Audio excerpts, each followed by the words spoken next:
അനുഗ്രഹിക്കുമാറാകട്ടെ. സ്വസ്ഥത ഇല്ലാതെ സമാധാനമില്ലാതെ ഈ ദേശത്ത് ഞങ്ങളെ ആരെങ്കിലും കേട്ടുകൊണ്ടിരിക്കുന്നുവെങ്കിൽ ചില മിനിറ്റുകൾ ഞങ്ങളോടൊപ്പം ഞങ്ങളുടെ ടീമിലായിരിക്കുന്ന ദൈവദാസൻ അനുശ്വൻ ഫിലിപ്പ് മാത്യു ചില മിനിറ്റുകൾ തന്നെ അനുഭവത്തിലൂടെ ദൈവവചനത്തെ ആധാരമാക്കി ചില മിനിറ്റുകൾ സംസാരിക്കുന്നു. വളരെ ശ്രദ്ധ നിങ്ങളുടെ വിലപ്പെട്ട സമയത്തിൽ അല്പസമയം ഈ മൈക്രോഫോണിലേക്ക് സ്വാഗതം ചെയ്തുകൊണ്ട് കർത്താവിന്റെ ദാസൻ അമ്മയ്ക്ക് കൈമാറുന്നു. ദൈവത്തിന്റെ തന്നെ തിരുനാമം ഈ ഉച്ചയോടനുബന്ധിച്ച സമയത്ത് വാഴ്ത്തപ്പെടുമാറാകട്ടെ. അകലത്തും അരികെയുമായി ഞങ്ങളുടെ ശബ്ദം ശ്രവിക്കുന്ന എല്ലാ മാന്യ ശ്രോതാക്കൾക്കും ക്രിസ്തുയേശുവിന്റെ നാമത്തിലുള്ള സ്നേഹം വന്ദനത്തെ അറിയിച്ചുകൊള്ളുന്നു. പുനലൂർ ഗോസ്ബൽ ടീമിന്റെ ആഭിമുഖ്യത്തിൽ ഈ ദേശത്ത് വരുവാനും അല്പസമയം ഞങ്ങളുടെ അനുഭവത്തിലൂടെ സുവിശേഷ സന്ദേശം പങ്കുവയ്ക്കുവാൻ ദൈവം ഞങ്ങൾക്ക് നൽകുന്ന നല്ല അവസരങ്ങളെ ഓർത്ത് ദൈവത്തെ സ്തുതിക്കുന്നു. അതുപോലെ ഇന്ന് ഞങ്ങളുടെ ശബ്ദം ശ്രമിക്കുന്ന സകല ദേശനിവാസികളെ ഒരിക്കൽ കൂടി കർത്താവിന്റെ നാമത്തിൽ വന്ദനത്തെ അറിയിച്ചുകൊള്ളുന്ന ദൈവം നമ്മളെ സമൃദ്ധമായി അനുഗ്രഹിക്കുമാറാകട്ടെ. എല്ലാ പ്രിയപ്പെട്ടവർക്കും പുതുവത്സര ആശംസകളെ വീണ്ടും അറിയിച്ചുകൊള്ളട്ടെ. പ്രിയമുള്ളവരെ, അനേക ദേശങ്ങളിൽ ഇതുപോലെ വാനുമായൊക്കെ കടന്നു ചെന്ന് എനിക്ക് പ്രിയപ്പെട്ടവരോട് സുവിശേഷമൊക്കെ അറിയിക്കുവാൻ എളിയവരെ ദൈവം സഹായിച്ചു കൊള്ളുന്നു. പ്രിയമുള്ളവരെ, ഒരുപക്ഷെ നിങ്ങൾ ചിന്തിക്കാം എന്തുകൊണ്ട് ഞങ്ങള് പലയിടങ്ങളിലും കടന്നു ചെന്ന് ഇതുപോലെ തിരുക്കോണങ്ങളിലും പട്ടണങ്ങളിലും ഗ്രാമങ്ങളിലും ഒക്കെ ചെന്ന് സുവിശേഷം അറിയിക്കുവാനും അതുപോലെ ബോധവൽക്കരണം നടത്തുവാനും ഒക്കെ ഞങ്ങൾ ചെല്ലുന്നെന്ന് ഒരുപക്ഷെ നിങ്ങൾ ചിന്തിച്ച് കൂടുന്നില്ല. എന്നാൽ ഞങ്ങൾ ഒരു കാര്യം പറഞ്ഞുകൊള്ളട്ടെ. ഞങ്ങളുടെ ജീവിതത്തിൽ ഞങ്ങളും ഞങ്ങളുടേതായ വഴികളിലൊക്കെ സഞ്ചരിച്ച സമയങ്ങളുണ്ട്. ഇന്ന് ഞങ്ങളുടെ കൂടെ നിങ്ങളുടെ മധ്യത്തിലായിരിക്കുന്ന പല പ്രിയപ്പെട്ടവരും അവരുടെ ജീവിതത്തിലെ പ്രതീക്ഷകളും പ്രത്യാശയുമൊക്കെ നഷ്ടപ്പെട്ട് ആത്മഹത്യക്കൊക്കെ ശ്രമിച്ച പ്രിയപ്പെട്ടവർ ഞങ്ങളുടെ കൂടെയുണ്ട്. മദ്യപാനത്തിലും മയക്കുമരുന്നിലും അതുപോലെ ഈ ലോകത്തിലെ മറ്റു മ്ലേച്ഛകരമായ പ്രവൃത്തികളിൽ ജീവിതം നഷ്ടപ്പെട്ടു പോകേണ്ടിയിരുന്ന പല പ്രിയപ്പെട്ടവരും ഇന്ന് ഞങ്ങളോടൊപ്പം ആയിരിക്കുന്നുണ്ട്. എന്നാൽ ഞങ്ങളുടെ ആ ജീവിതത്തിൽ ഒരു പ്രത്യാശയും ഇല്ലാതെ ഞങ്ങൾ ജീവിച്ച സാഹചര്യത്തിൽ പലപ്പോഴും ജീവിതം എങ്ങനെ മുൻപോട്ട് പോകുന്നു എന്നറിയാതെ ഭാരപ്പെട്ട നിമിഷങ്ങൾ ഞങ്ങൾ ഓരോരുത്തരുടെയും ജീവിതത്തിലുണ്ട്. ഇന്ന് ഞങ്ങളുടെ ശബ്ദം കേൾക്കുന്ന നിങ്ങളുടെ ജീവിതത്തിലും ഇന്ന് അതുപോലെ ഒരു പ്രതീക്ഷയില്ലാത്ത അനുഭവത്തിൽ ആരെങ്കിലും ഞങ്ങളെ കേൾക്കുന്നുണ്ടെങ്കിൽ പ്രിയ സ്നേഹിത, ഇന്ന് ഉച്ചയ്ക്ക് നിങ്ങളൊരു കാര്യം പറഞ്ഞുകൊള്ളട്ടെ. ദൈവം നിങ്ങളെ ആഴമായി സ്നേഹിക്കുന്നുണ്ട്. ഒരിക്കലും നിങ്ങളത് തിരിച്ചറിയാതെ പോകരുത്. എന്റെ വ്യക്തിപരമായ ജീവിതത്തിലെ അനുഭവം ഞാൻ പറഞ്ഞുകൊള്ളട്ടെ. എന്റെ ജീവിതത്തിലും ഞാനും തകർച്ചയിലൂടെ കടന്നുപോയ അനുഭവങ്ങൾ ഒത്തിരി എന്റെ ജീവിതത്തിലുണ്ട്.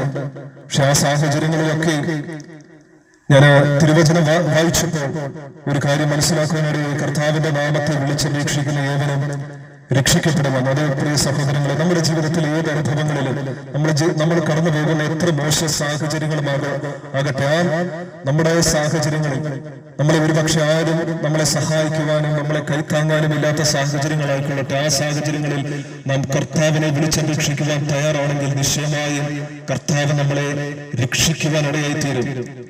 അത് ഈ ഭൂമിയിലെ നമ്മുടെ കേവലം പ്രാർത്ഥന നമ്മുടെ ആവശ്യങ്ങൾ നമുക്കെല്ലാവർക്കും ഉണ്ട്. നമ്മുടെ ആവശ്യങ്ങൾ മാത്രം സാധിച്ചു തരുവാനല്ല കർത്താവ് ആയിരിക്കുന്നത്. നമുക്കറിയാം, കർത്താവിനെ കുറിച്ച് കേട്ടുകഴിവില്ലാത്ത മനുഷ്യരില്ല. ഇന്നേക്ക് 2020 വർഷങ്ങൾക്ക് മുമ്പ് ഈ ഭൂമിയിൽ യെരൂശലേമിന്റെ മണ്ണിൽ കർത്താവ് താൻ ദൈവമായിരിക്കെ ജഡാവതാരമെടുത്ത മുഴുവൻ മനുഷ്യരെയും അവരുടെ പാപങ്ങളിൽ നിന്ന് രക്ഷിക്കുവാൻ യേശുക്രിസ്തു ഭൂമിയിൽ ഭൂജാതനാകുവാൻ ഇടയായിത്തീർന്നു. അതേ സ്നേഹിതരെ, ഇന്നൊരു പക്ഷേ നമ്മുടെ ജീവിതത്തിൽ നമ്മൾ കടന്നു പോകുന്ന സാഹചര്യത്തിൽ നമ്മളെ സഹായിക്കാൻ, ഞാൻ മുൻപ് പറഞ്ഞതുപോലെ, ആരും നമ്മളെ സ്നേഹിക്കാനും കൈത്താങ്ങാനും ഉണ്ടായെന്ന് വരികയില്ല. എന്നാൽ ഒരു കാര്യം ഞങ്ങൾ പറഞ്ഞുകൊള്ളട്ടെ. ഇന്നും ആ ദൈവം ഈ ഭൂമിയിൽ നമ്മുടെ പ്രാർത്ഥന കേൾക്കുവാൻ, നമ്മളെ സഹായിക്കുവാൻ ആ വിശ്വസ്തനായ ദൈവം ഇന്നും നമ്മുടെ പ്രാർത്ഥനകളെ ശ്രദ്ധയോടെ കേൾക്കും.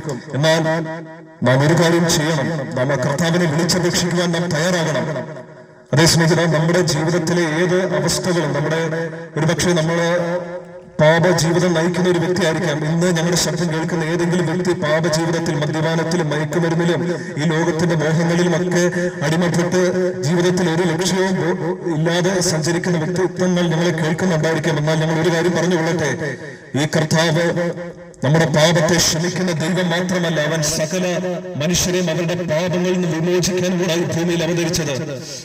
തിരുവെഴുത്തിൽ പ്രകാരം പറയുന്ന കർത്താവ് തന്റെ അവസാനത്തുള്ളി രക്തവും മനുഷ്യരുടെ പാപത്തിന്റെ വിമോചനത്തിനായി താൻ ഈ ഭൂമിയിൽ ഗോൽഗോഥയുടെ മണ്ണിൽ കാൽവരി കുരിശിൽ താൻ സകല മനുഷ്യരുടെ പാപങ്ങൾക്ക് വേണ്ടി തന്റെ അവസാനത്തുള്ളി രക്തവും ഒഴുക്കി അവരുടെ പാപത്തിൽ നിന്ന് വീണ്ടെടുക്കുവാൻ ഇടയായി തീർന്നു. ഒരുപക്ഷെ നമ്മൾ ചിന്തിക്കാം, ഈ യേശു ക്രിസ്തു ഭൂമിയിൽ അവതരിച്ചതുകൊണ്ട്, ക്രൂശിൽ താൻ ആ ശിക്ഷ ഏറ്റതുകൊണ്ട് എങ്ങനെ എന്റെ പാപം വിമോചിക്കപ്പെടുമെന്ന്.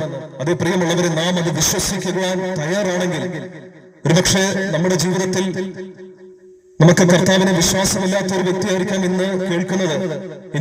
ഞാൻ ഈ പറയുന്ന എന്റെ വ്യക്തിപരമായ ജീവിതത്തിലും ഞാൻ കർത്താവിൽ വിശ്വസിക്കാത്ത കാലയളവുണ്ട്. പക്ഷേ ഞാൻ എന്റെ വ്യക്തിപരമായ ജീവിത അനുഭവങ്ങളിൽ ഈ കർത്താവിനെ വിളിച്ചപേക്ഷിച്ചപ്പോൾ അന്ന് എന്നോട് സംസാരിച്ച ആ കർത്താവിനെ ഇന്നും ഞാൻ സ്തുതിക്കുന്നു.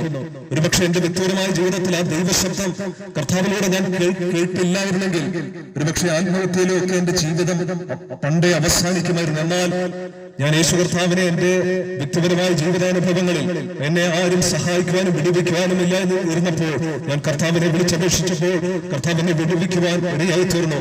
അതേ പ്രിയമുള്ളവരെ, നമ്മള് ഈ ഭൂമിയിൽ രക്ഷയ്ക്ക് വേണ്ടി ഈ കാലഘട്ടത്തിൽ നമുക്കറിയാം, പലരും പല തീർത്ഥാടനങ്ങളും യാത്രകളും അതുപോലെ പല പല കാര്യങ്ങളും കർമ്മങ്ങളും ആചാരങ്ങളും ഒക്കെ ചെയ്ത് മോക്ഷത്തിനു വേണ്ടി അലയുന്ന പല പ്രിയപ്പെട്ടവരെയും നമുക്ക് കാണാം. പക്ഷെ എന്നാൽ ഞങ്ങൾ ഒരു കാര്യം പറഞ്ഞുകൊള്ളട്ടെ, ഈ രക്ഷ സൗജന്യമായി നൽകുവാൻ ആ കർത്താവിൽ ഭൂമിയിൽ അവതരിച്ചത്. അതേ പ്രിയ സഹോദരങ്ങളെ, കർത്താവിൽ വിശ്വസിക്കുന്ന, യേശുവിൽ വിശ്വസിക്കുന്ന ഒരു വ്യക്തി നിശ്ചയമായും അവരുടെ പാപത്തിൽ നിന്ന് വിമോചിക്കപ്പെടുക മാത്രമല്ല, അവരുടെ പാപങ്ങളെ ദൈവം ക്ഷമിക്കുകയും അവർക്ക് നിത്യജീവനെ ദൈവം ദാനമായി നൽകുകയും ചെയ്യും. യോഹന്നാൻ സുവിശേഷം 3:16 ഇപ്രകാരം പറയുന്നു, തന്റെ ഏകജാതനായ പുത്രനിൽ വിശ്വസിക്കുന്ന ഏവനും നശിച്ചു പോകാതിരിക്കുവാൻ അവനെ നൽകുവാൻ തക്കവണ്ണം ദൈവം ലോകത്തെ സ്നേഹിച്ചു. അതേ പ്രിയ സ്നേഹിതരെ, നമ്മളെ ഓരോരുത്തരെയും വിട്ടുവയ്ക്കുവാനാണ്, നമ്മളെ ഓരോരുത്തരെയും നമ്മുടെ പാപങ്ങളിൽ നിന്ന്, നമ്മുടെ പാപത്തിന്റെ ശിക്ഷയെ നിത്യ നരകത്തിൽ നിന്ന് നമ്മളെ വിമോചിക്കുവാൻ ആ കർത്താവിൽ ഭൂമിയിൽ അവതരിച്ചത്. എന്നാൽ നാം അത് വിശ്വസിക്കുന്നില്ലെങ്കിൽ, നാം അതിനെ സ്വീകരിക്കുവാൻ തയ്യാറല്ലെങ്കിൽ നമുക്കൊരിക്കലും ഈ രക്ഷ പ്രാപിക്കുവാൻ സാധ്യമല്ല. നമ്മൾ ഇന്ന് പകൽക്കാലം ഞാൻ നിങ്ങളോട് പറഞ്ഞുകൊള്ളട്ടെ, നാം രക്ഷയ്ക്ക് വേണ്ടി, നാം നമ്മുടെ ആത്മാവിന്റെ മോക്ഷത്തിന് വേണ്ടി നാം അലയേണ്ട ആവശ്യമില്ല. നാം കർമ്മങ്ങളും ആചാരങ്ങളും ചെയ്ത് നമ്മുടെ സമയങ്ങളെ വ്യക്തമാക്കേണ്ട ആവശ്യമില്ല. ഇന്ന് പകലിൽ നിങ്ങൾ വിശ്വസിക്കുവാൻ തയ്യാറാണോ? നിങ്ങൾ വിശ്വസിക്കുവാൻ തയ്യാറാണെങ്കിൽ ഞാൻ ഒരു കാര്യം പറഞ്ഞുകൊള്ളട്ടെ, നിശ്ചയമായും ഈ ദൈവം നിങ്ങളുടെ പാപത്തിൽ നിന്ന്, നിങ്ങൾ ഇന്ന് കടന്നു പോകുന്ന ഏത് അവസ്ഥകളിൽ നിന്നും നിങ്ങളെ വിടുവിക്കുവാൻ ഈ കർത്താവ് നിശ്ചയമായും നിങ്ങളെ സഹായിക്കും. ഒരുപക്ഷെ നിങ്ങൾ വിശ്വസിക്കാതെ ഇതിനെ തള്ളിക്കളയുകയാണെങ്കിൽ, നിങ്ങൾ തിരസ്കരിക്കുകയാണെങ്കിൽ ഒരിക്കലും നിങ്ങൾക്ക് രക്ഷ പ്രാപിക്കുവാൻ സാധ്യമല്ല. അത് ഏതുമായിക്കൊള്ളട്ടെ, നിങ്ങളുടെ പാപജീവിതത്തിൽ നിന്നായിക്കൊള്ളട്ടെ, അല്ലെങ്കിൽ നിങ്ങൾ ഇന്ന് കടന്നു പോകുന്ന സാഹചര്യങ്ങളിലായിക്കൊള്ളട്ടെ, നിങ്ങൾക്ക് ഒരിക്കലും രക്ഷപ്പെടുവാൻ സാധ്യമല്ല. അതുകൊണ്ട് പ്രിയമുള്ളവരെ, ഞങ്ങൾ പലയിടങ്ങളിലും കടന്നു എന്ന് ഇതുപോലെ സുവിശേഷം പങ്കുവയ്ക്കാനിടയിൽ തരുന്നത് ഈ എന്റെ വ്യക്തിപരമായ ജീവിതത്തിലെ ഒരു അനുഭവം ഞാൻ നിങ്ങളോട് പങ്കുവെച്ചുകൊള്ളട്ടെ. ഇന്നേക്ക് 12 വർഷങ്ങൾക്ക് മുമ്പ് എന്റെ ജീവിതത്തിൽ ഒരു രോഗം വരുവാനിടയിൽ തീർന്നു. ഒരു മൈഗ്രൈൻ എന്ന് പറഞ്ഞ ഒരു അസുഖം എന്റെ ശരീരത്തിൽ വരുവാനിടയിൽ തീർന്നു. ഞാൻ അനേക ആശുപത്രികളിൽ പോയി. ഞാൻ പോകാത്ത ആശുപത്രികളില്ല. ഞാൻ എന്റെ ജീവിതത്തിലെ പണം ചെലവാക്കി, എന്റെ സമയങ്ങൾ നഷ്ടമായി. എന്റെ ജീവിതത്തിൽ ഞാൻ ഒത്തിരി മടുത്ത് ജീവിതം അവസാനിപ്പിച്ചാലോ എന്ന് പോലും ചിന്തിച്ച അനുഭവം എന്റെ ജീവിതത്തിലുണ്ട്. എന്നാൽ അന്ന് ആരും ഇതുപോലെ യേശുവിനെ കുറിച്ചുള്ള സുവിശേഷം എന്നോട് പങ്കുവെച്ചപ്പോൾ ഞാനതിനെ ഏറ്റെടുക്കുവാൻ, ഞാനതിനെ സ്വീകരിക്കുവാനിടയിൽ ഞാൻ യേശു കർത്താവിനോട് പ്രാർത്ഥിച്ചു, കർത്താവേ, അങ്ങ് 2000 വർഷങ്ങൾക്ക് മുമ്പ് ഈ ഭൂമിയിൽ അവതരിച്ചു. അങ്ങ് രോഗികളെ സൗഖ്യമാക്കി, അങ്ങ് പാപികളെ അവർക്ക് അവരുടെ ജീവിതത്തിൽ മാനസാന്തരം നൽകി. അങ്ങ് ഈ ലോകത്തിന്റെ പാപത്തിന് വേണ്ടി ശിക്ഷയേറ്റ് സകല മനുഷ്യരെയും, വിശ്വസിക്കുന്ന സകല മനുഷ്യരെയും അവരുടെ പാപത്തിൽ നിന്ന് രക്ഷിച്ചു. അങ്ങനെയെങ്കിൽ എന്റെ ജീവിതത്തിൽ ഈ നിസ്സാരമായ രോഗത്തെ അങ്ങക്ക് സൗഖ്യമാക്കുവാൻ കഴിയുമെന്ന് ഞാൻ വിശ്വസിക്കുവാൻ ഇടയായിത്തീർന്നു. ഞാൻ ദൈവസന്നിധിയിൽ പ്രാർത്ഥിച്ചു, കർത്താവേ, അങ്ങ് എന്റെ ഈ അവസ്ഥയിൽ എന്നെ സഹായിക്കണം. എന്റെ ജീവിതത്തിലെ എന്റെ പ്രത്യാശ നഷ്ടപ്പെട്ടു, എന്റെ ജീവിതത്തിലെ പ്രതീക്ഷ നഷ്ടപ്പെട്ടു, എന്റെ ജീവിതം ഞാൻ മടുത്തു, ഇവിടെ കൊണ്ട് ഞാൻ എന്റെ ജീവിതം അവസാനിപ്പിക്കുകയാണെന്ന് ഞാൻ എന്റെ ജീവിതത്തിൽ ഞാൻ പറഞ്ഞപ്പോൾ, അന്ന് എന്റെ ജീവിതത്തിൽ ദൈവം ഞാൻ ബൈബിൾ വായിക്കുവാൻ ഇടയായി തീർന്നപ്പോൾ എന്നെ ഒരു ശബ്ദം, അതിനകത്തെ ഒരു വചനഭാഗം എന്നെ ഒത്തിരി സ്പർശിച്ചു. പ്രവചന പുസ്തകത്തിൽ പ്രകാരം പറയുന്നുണ്ട്, ഞാൻ നിന്നെ അല്പകാലം മാത്രം ഉപേക്ഷിച്ചെങ്കിലും എന്റെ മഹാദേവോടെ ഞാൻ നിന്നെ ചേർത്തുകൊള്ളുമെന്ന്. ആ ദൈവവചനത്തിലെ ആ ഒരു വാക്യശകലം എന്റെ ജീവിതത്തെ ഒത്തിരി ആഴമായി സ്പർശിക്കുവാൻ ഇടയായി തീർന്നു. ഞാൻ ആ വചനം വായിച്ചപ്പോൾ പൊട്ടിക്കരയാൻ ഇടയായി തീർന്നു. എന്റെ ജീവിതത്തിൽ എനിക്കൊരു കാര്യം മനസ്സിലായി. ഈ ലോകത്തിൽ ആരൊക്കെ എന്നെ കൈവിട്ടെന്ന് പറഞ്ഞാലും, ഈ ലോകത്തിൽ ആരൊക്കെ എന്നെ ഉപേക്ഷിച്ചെന്ന് പറഞ്ഞാലും, വൈദ്യശാസ്ത്രം തള്ളിക്കളഞ്ഞെന്ന് പറഞ്ഞാലും, എന്റെ യേശു എന്നെ തള്ളിക്കളയത്തില്ല, എന്റെ യേശു എന്നെ ഒരു നാളും ഉപേക്ഷിക്കുകയില്ല എന്ന് ഞാൻ വിശ്വസിക്കുവാൻ ഇടയായി തീർന്നു. പ്രിയരെ, ഞാനൊന്ന് പറഞ്ഞുകൊള്ളട്ടെ, ഞാൻ അന്ന് എന്നോട് ഈ വചന ഭാഗത്തിലൂടെ ദൈവം എന്നോട് സംസാരിച്ചപ്പോൾ ഞാൻ പ്രാർത്ഥിച്ചു, ദൈവമേ, അങ്ങനെ വിടുവിക്കണം, എന്റെ ഈ അവസ്ഥയിൽ അങ്ങനെ സഹായിക്കണമെന്ന് ഞാൻ ഒരു നിമിഷം പ്രാർത്ഥിക്കുവാനിടയായി തീർന്നു. പ്രിയരെ, ഞാൻ പറഞ്ഞുകൊള്ളട്ടെ, ഞാൻ അതിനു മുമ്പ് ഒരു ദിവസം 6 മരുന്നുകൾ എന്റെ രോഗശാന്തിക്കായി ഞാൻ എടുത്ത വ്യക്തിയാണ്. പക്ഷേ ആ മരുന്ന് ഫലിക്കാഞ്ഞ സ്ഥാനത്ത് ഞാൻ യേശു കർത്താവിനെ വിളിച്ചപേക്ഷിച്ചപ്പോൾ, യേശു കർത്താവിനോട് ഞാൻ പ്രാർത്ഥിച്ചപ്പോൾ, കർത്താവിനെ പരിപൂർണമായി സൗഖ്യമാക്കുവാനിടയായി തീർന്നു, ഒരു മരുന്ന് കൂടാതെ. അങ്ങനെയെങ്കിൽ ഇന്ന് പകൽക്കാലം ഞാൻ നിങ്ങളോട് പങ്കുവെച്ചോളട്ടെ, നിങ്ങൾ കടന്നു പോകുന്ന ഏതവസ്ഥകളിലും നിങ്ങളെ കൈവിടാത്ത ഒരു ദൈവമുണ്ട്. എന്നാൽ നമ്മൾക്ക് നമ്മുടെ ജീവിതത്തിൽ നമ്മളൊരു കാര്യം ചെയ്യണം, നാം ആ ദൈവത്തെ വിളിച്ചപേക്ഷിക്കുവാനിടയായി തീരണം. കർത്താവ് ദൈവമെന്ന് വിശ്വസിക്കാതെ നാം കർത്താവിനെ നിഷേധിക്കുമെങ്കിൽ നിങ്ങളൊന്ന് പറഞ്ഞുകൊള്ളട്ടെ, കർത്താവിനെ നിങ്ങളെ വിടുവിക്കാൻ സാധ്യമല്ല. തിരുവഴുത്തിൽ വെളിപ്പാട് പുസ്തകത്തിൽ പ്രകാരം പറയുന്നുണ്ട്, ഞാൻ വാതിൽക്കൽ നിന്ന് മുട്ടുന്നു, ആരെന്റെ ശബ്ദം കേട്ട് വാതിൽ തുറക്കുമോ, ഞാൻ അവരോടൊപ്പം അവരെന്നോടൊപ്പം അത്താഴം കഴിക്കുവാനിടയായി തീരും.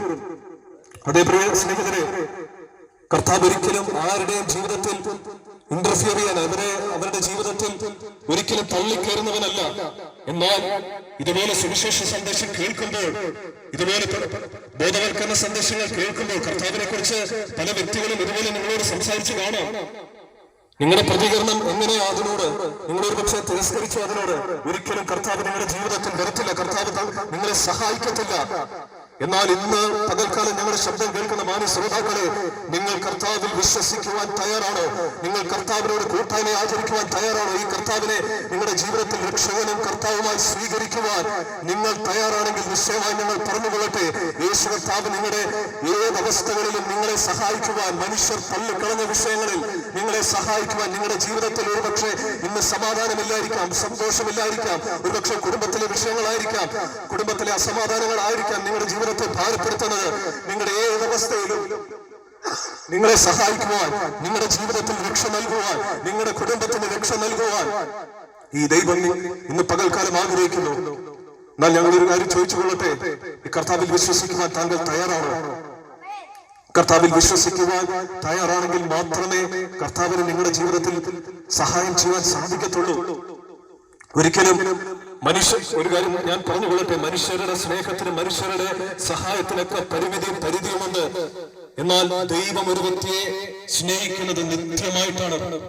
ദൈവം ഒരു വ്യക്തിയെ സഹായിക്കുന്നതും അവൻ ഈ ഭൂമിയിൽ അവൻ ജീവിച്ച് അവൻ മരിക്കുന്നിടം വരെ ദൈവത്തിന്റെ സഹായം അവന്റെ ജീവിതത്തിനുണ്ടാകും.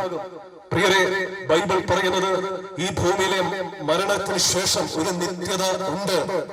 അത് ഈ ഭൂമിയിൽ ജീവിക്കുമ്പോൾ തന്നെ നാം തീരുമാനിക്കണം, എന്റെ ജീവിതം ഞാൻ എവിടെ എന്റെ മരണശേഷം ഞാൻ എവിടെ ജീവിക്കുമെന്നുള്ളത്.